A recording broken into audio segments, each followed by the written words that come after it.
네, 반갑습니다. 논술 전문가 김법성입니다. 32강 개념적 사고 연습 시작하도록 하겠습니다. 개념적 사고가 제가 논술을 10년 넘게 가르쳤지만 아이들이 제일 어려워하고 제일 힘들어하는 부분입니다. 뭐 구조적 사고, 그러니까 관계적 사고나 이런 그림 그리는 거 있잖아요. 그러니까 사고의 구조를 그리는 부분들은 아이들을 가르치면 뭐 일정 정도는 잘 따라와요. 근데 논술을 잘하는 애들도 개념적 사고는 어려워합니다. 실제로 개념적 사고가 어려운 가장 큰 이유는 개념적 사고가 가장 큰 어려운 이유는요. 일상생활에서 우리가 개념적인 사고를 잘 안 하기 때문에 그래요.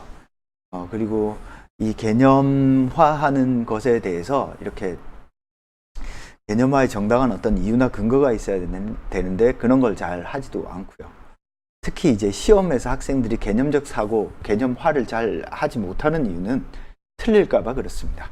자, 우리가 어떤 제시문을 읽는다라고 할 때 개념적 사고는 뭐냐면, 이 글에 말하는 주체가 누군가, 무엇에 대해서 말하는가. 그래서 번호 매긴 거 있잖아요. 1, 2, 3, 4, 5를 간단 명료한 개념, 아주 짧고 정 안 되면 어떤 구로 만드는 게 개념적 사고입니다. 여기에 들어가는 단어를 찾는 거예요. 개념적인 언어로.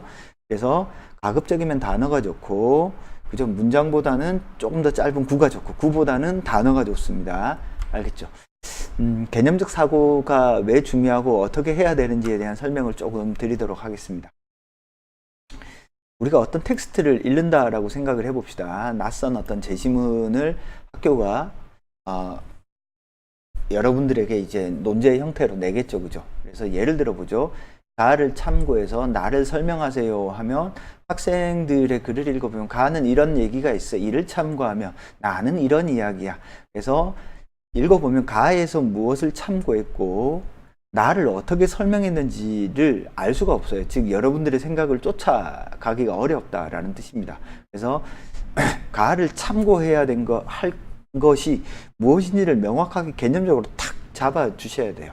가에 나타난 XX를 참고하면 나에 나타난 이러이러한 현상을 어떻게 설명할 수 있다. 자, 마찬가지로 참고해야 될 것도 개념화를 해야 되고요. 나에서 설명해야 할 대상 또한 명확하게 개념화를 하셔야 됩니다.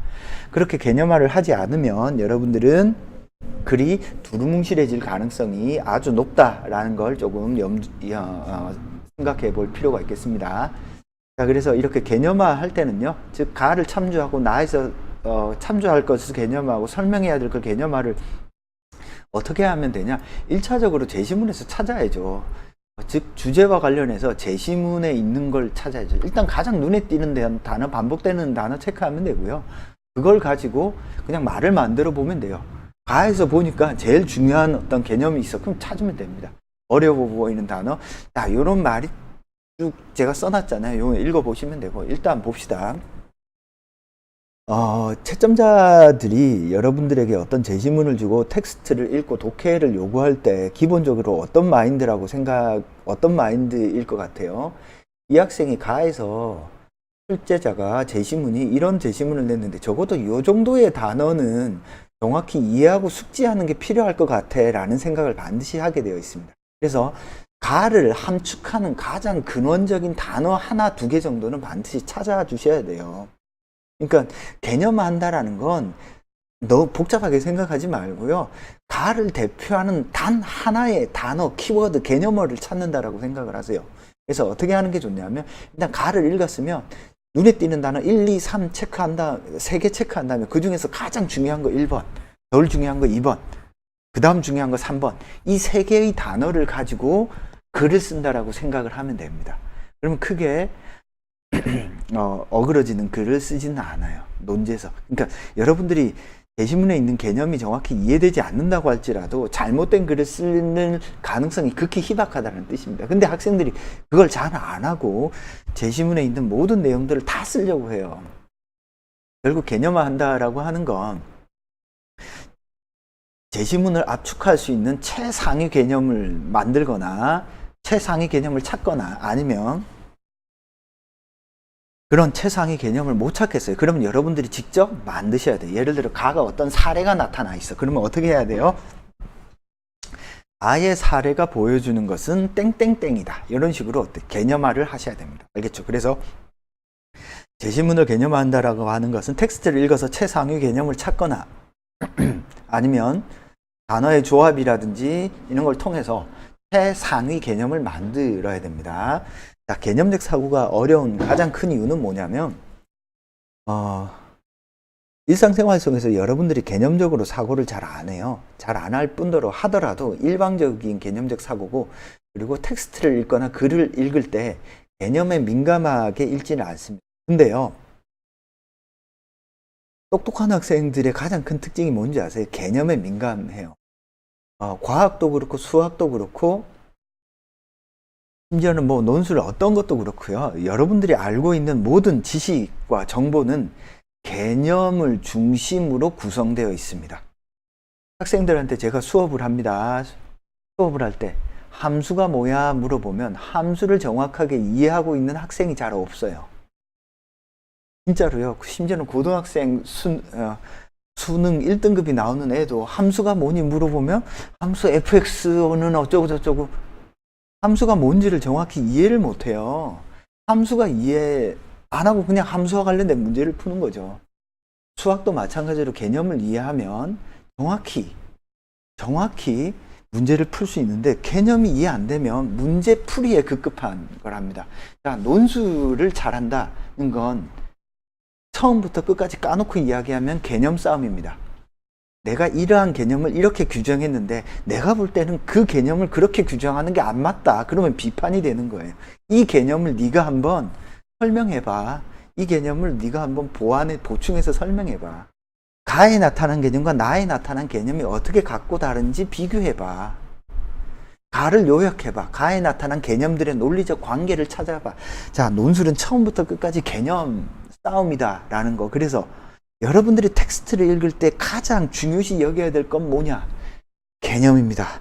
딱 읽었는데 뭔가 낯선 개념이 나왔고, 뭔가 눈에 띄는 개념이 나왔어. 뭔가 어려운 단어가 나왔어. 그러면 어떻게 해야 돼요? 무조건 그 단어를 사용해서 글을 써야 돼요. 그래야지 이 학생의 개념을 놓치지 않고 글을 쓰는구나 라고 생각을 합니다. 자, 중요한 건 여러분들이 개념을 이해하고 안 하고가 중요한 게 아니야. 일단 그 개념을 가지고 써봐요. 어지간하면 우리나라 그 고등학생들은 감이 뛰어나기 때문에 어지간해서 3000%로 빠지는 글을 쓰지 않습니다.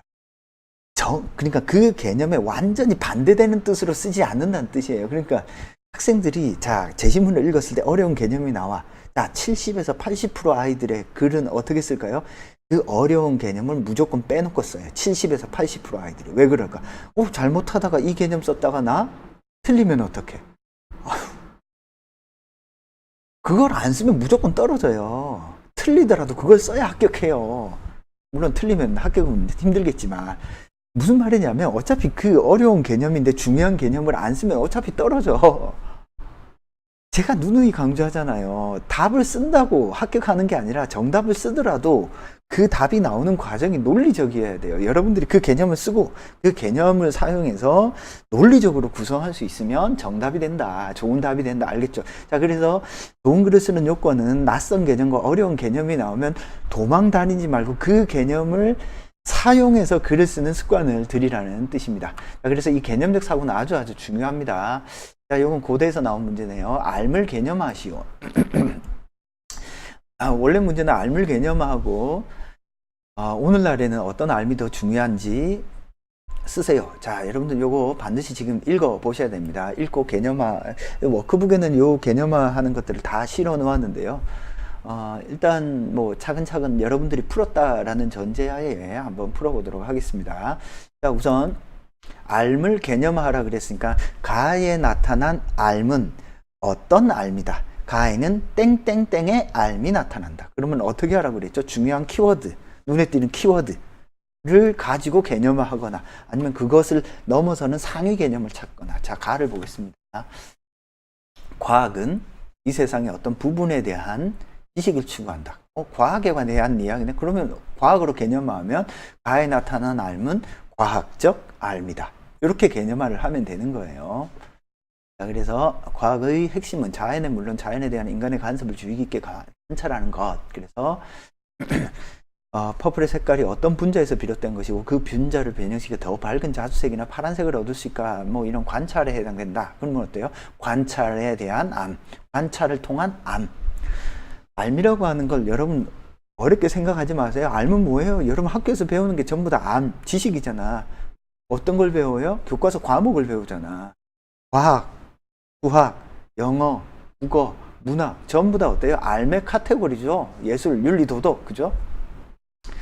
과학자들의 세계는 모두 복잡성이 분해되어 단순화된 세계다. 이것은 수학화라도 할 수 있겠지만 나는 분석이라고 생각한다. 그래서 이 사람은 과학적 암의 핵심은 분석이네요. 그러면 과학보다는 뭐가 더 중요해요? 분석이 중요하죠. 더 디테일하잖아. 그럼 뭐니? 분석적 암이라고 하면 되잖아요. 그죠? 그래서 과학자는 흔히 발견이나 창조의 과정에서 자신만의 연구세계를 명확히 정의한다. 그래서 분석을 통해서 자기만의 연구세계를 정확히 만들죠. 그래서 이런 분석을 통해서 뭔가를 발견해냅니다. 그래서 과학자들은 어떻게 하죠? 과학자들은 하나의 관찰 또는 현상에 기여하는 요인이 있을 수 있다는 점을 인정하지만 그것이 아무리 복잡하더라도 재능 있고 잘 훈련된 과학자라면 분리 분석할 수 있다고 믿는다. 그렇죠? 관찰적 암, 관찰, 분석적 암, 관찰과 분석을 통한 과학적 암, 뭐 어떤 식으로 하든 상관없어요. 만약에 제가 규정한다면 분석적 암이라고 하겠습니다. 알겠죠? 암을 개념한다. 어떻게 하는 거야? 암이라고 하는 것을 더 하위 개념으로 구체화해 주는 것을 의미합니다. 자, 나를 보겠습니다. 섹스투스에서 친절을 배웠다. 친절을 배웠다. 친절에 배웠으니까 뭘 배운 거야? 암을 배운 거지. 친절을 배웠네. 그럼 뭐라고 하면 돼요? 친절에 대한 암. 부성에서로 다스려지는 가정의 전형을 알게 되었다. 어떤 가정의 어떤 윤리 를 안 거죠. 자연의 수승하면 사상을, 거만함에 물들지 않는 근엄함을, 친구의 생각을 중히 여기고 희망을 따르는 마음씨를, 그리고 무식한 무리들에게도 관대해야 된다는 걸 배웠다. 뭘 배웠어요? 친절, 그죠? 가정, 근엄함, 사상, 마음씨, 관대함 이런 것들을 배웠네요. 그죠? 그러면 만약에 나를 개념화한다. 나에 나타나는 암을 개념화한다? 뭐 친절에 대한 암, 사상에 대한 암 이렇게 나에 나타나 있는 개념으로 할 수도 있고요. 이것들을 만약에 통으로 묶을 수 있으면 묶어주는 게 좋죠. 그래서 이 쭉 묶으면 어떻게 돼요? 요거는 제가 뒤에 설명을 해놨으니까 설명한 거 한번 보겠습니다. 자, 나에 나타나는 암은 뭐 과학이나 분석적 암, 과학적 암으로 하면 되고 어때요? 친절, X1 자연의 순응함 X2, 근엄함 X3, 마음씨 X4, 관대함 X5죠.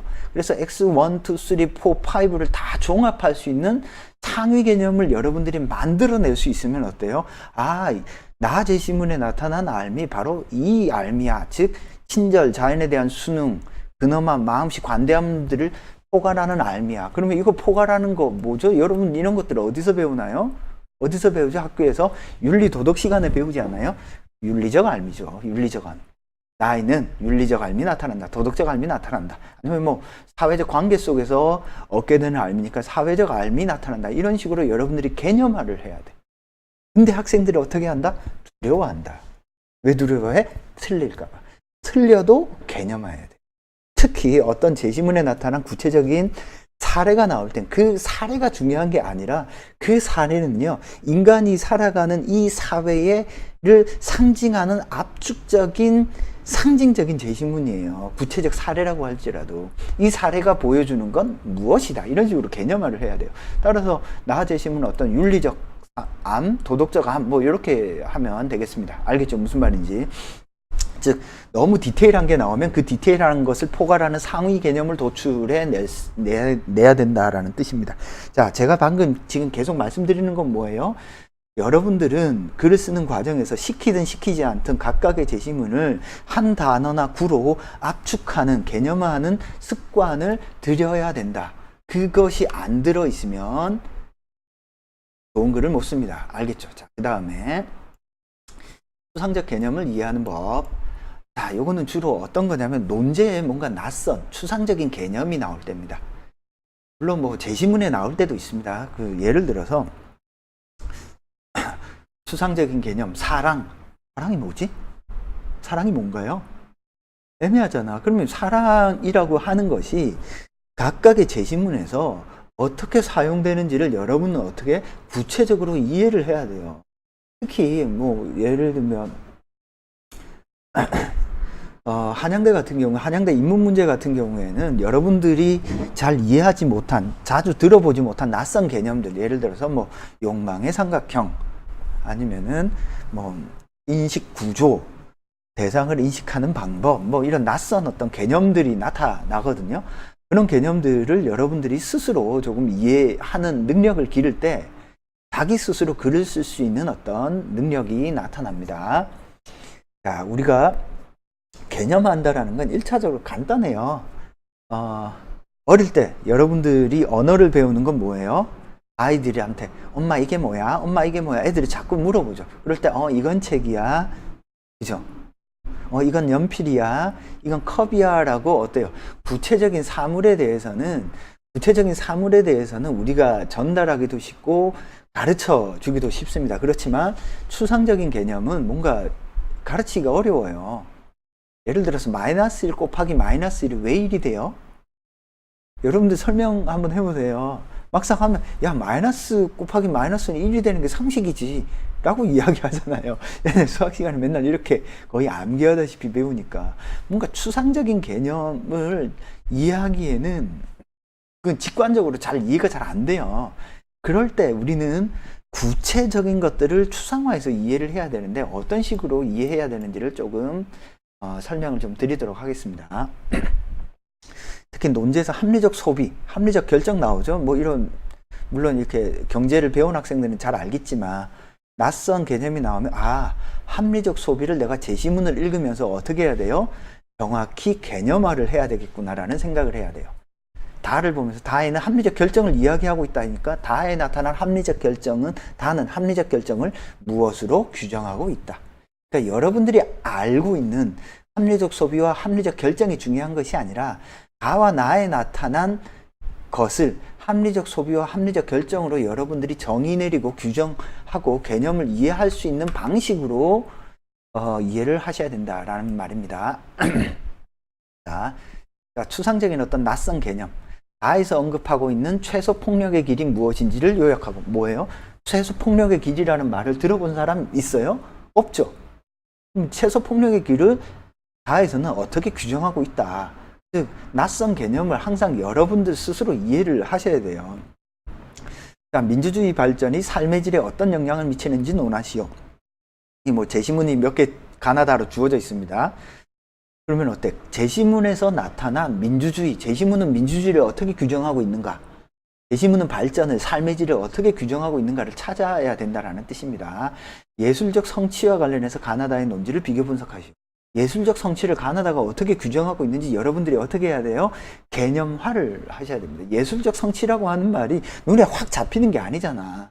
그러니까 제시문을 통해서 이 낯선 개념, 추상적인 개념을 어떻게 해야 돼요? 규정하는 연습들을 하셔야 됩니다. 그래서 논술에 등장하는 이런 낯선 개념들은 여러분 스스로 제시문 속에서 어떻게 사용되는지 재규정을 해 주셔야 돼요. 그래야지 제시문을 낸 학교의 어떤 의도를 이해할 수 있다라는 뜻입니다. 그래서 제시문에서 논제에서 낯선 개념이 나오면 낯선 개념을 조금 스스로 이해하려고 노력을 조금 하셔야 됩니다. 그 다음에 이런 어떤 낯선 개념이 나오면 어떻게 하면 좋냐면요. 예를 들어서 행복이라는 말이 나왔어. 행복이 뭐예요? 라고 물어보면 뭐 좋은 거요. 추상적이잖아. 이런 거 구체적으로 항상 이해하려고 노력을 해야 돼요. 논술 문제는 구체성에서 승부가 나게 되어 있습니다. 왜냐하면 논술에서 다루는 주제가 아주 디테일한 어떤 주제나 쟁점은 못 다뤄요. 인류가 경험하고 체험하는 어떤 보편적인 문제를 다루지 디테일하고 어떤 구체적인 문제를 다루지는 않습니다. 자, 그래서 여러분들이 어떤 낯선 개념, 추상적인 개념이 나왔는데 뭔지를 잘 이해가 안 돼. 그럴 때는 어떻게 바꾸면 되냐면 행복이 잘 이해 안 될 때는 행복함 플러스 구체적인 명사를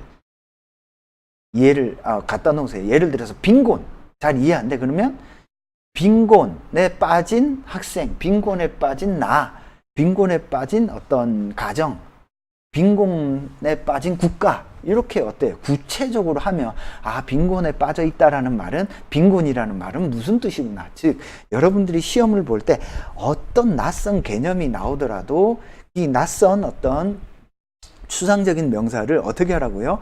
형용사 플러스 명사 형태로 바꾸어서 이걸 구체적인 사례를 디테일을 많이 확보해 두면 그걸 통해서 뭘 이해할 수 있어요? 추상 명사를 구체적으로 이해할 수 있습니다. 자, 요거를 제가 그림으로 한번 그려 볼게요. 그래서 밑에 있는 부분은 한번 여러분들 읽어 보시고요.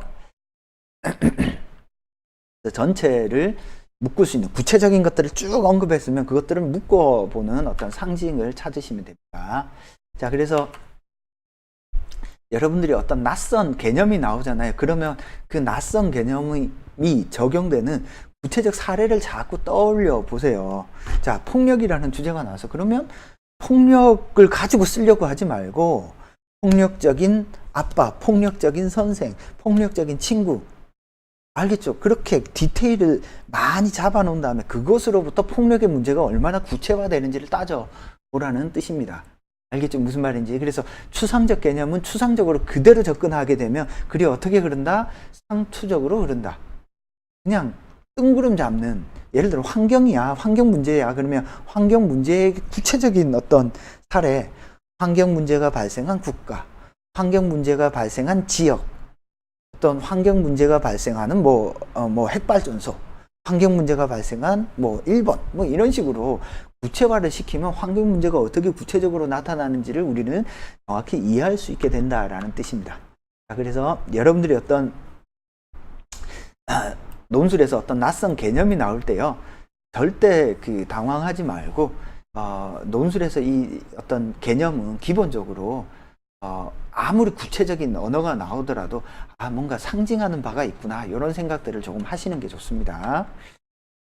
이건 직접 읽어 보시고요. 그래서 이 개념하는 연습을 조금 설명을 드릴게요. 자, 이 표를 한번 보겠습니다.